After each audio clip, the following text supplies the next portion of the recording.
Alright, 3, 2, 1. I'm sorry. Why am I even laughing? That was funny. That was funny.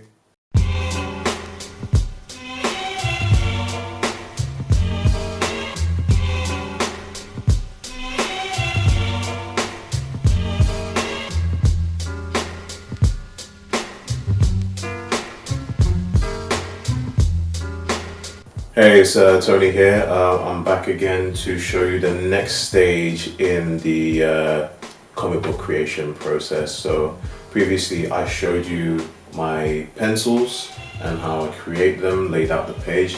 Now I'm going to show you using modern technology how I do my inking and why it's important. Inking is not just a tool to just trace over your lines, it's actually also important to actually reflect on your pencils and self-edit yourself and hopefully get a better image than you intended previously.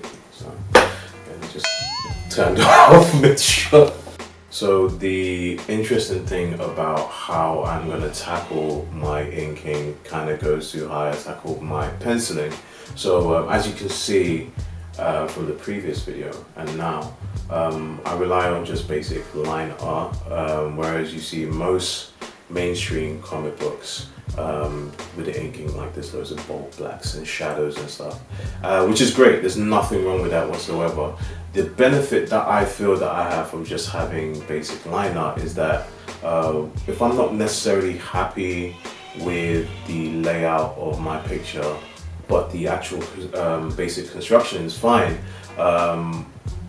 I have more options to actually manipulate my work. So if I decided earlier that I wanted bold blacks here to denote shadow underneath the character, that the light source is coming from the top, I'm stuck with that because that's what I dictated for the image. Whereas with the basic line art, I can say, actually no, I think it would be so much cooler, so much more interesting if the light source was coming directly from the bottom.